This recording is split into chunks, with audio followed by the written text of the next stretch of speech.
I'm going to start by reading the Bible verse that's on the back of my shirt. It says, Matthew 16:24-25. Then Jesus said to his disciples, "If any of you wants to be my follower, you must turn from your selfish ways, take up your cross, and follow me. If you try to hang on to your life, you will lose it. But if you give up your life for my sake, you will save it." Taking up your cross. That was the theme we came up with for this year's mission trip to Mississippi more than a half a year ago at a leadership meeting. The youth group was going through a tough time. Kathy, our youth director of more than 20 years, was retiring, and many of us felt lost and confused. What Kathy had built in the youth group was a safe haven that many of us felt we couldn't live without. What would become of it when she left?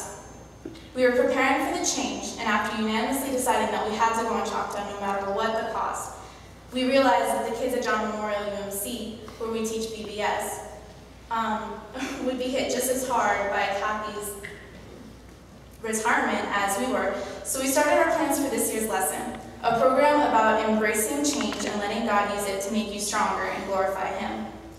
This program applies to us just as much as it applied to them, but I think I forgot about that along the way.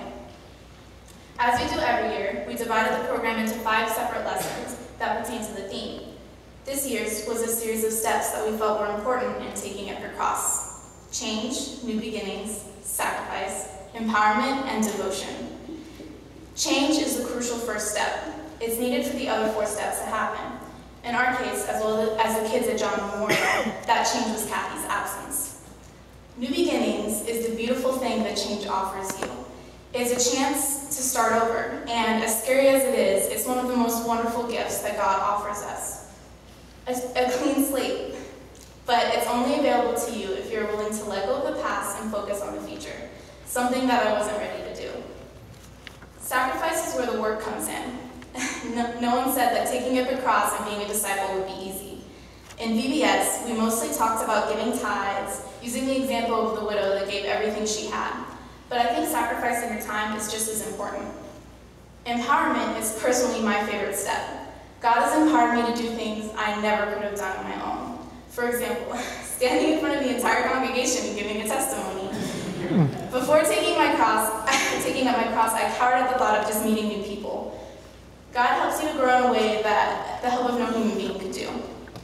Devotion, I think, is more a result of the other 4 than a final step. It's what we owe God for everything He's done for us. And for the most part, I think it comes naturally.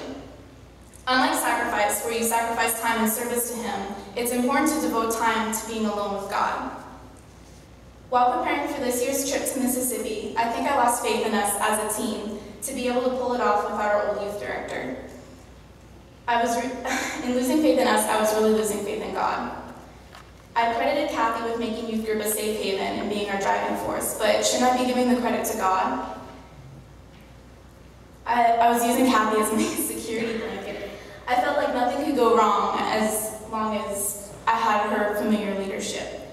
But really, the Bible says in Matthew 19:26, Jesus looked at them and said, "With man, this is impossible, but with God, all things are possible." In helping to prepare and lead this year's Choctaw mission trip, I think I've truly taken up my cross for the first time. Along with the rest of the team, I learned to embrace change. I built a new, firm foundation with our new beginnings. I sacrificed more time than I ever had before in preparing, and I was empowered to do things I never thought I could do. And I redevoted myself to God. Thank you.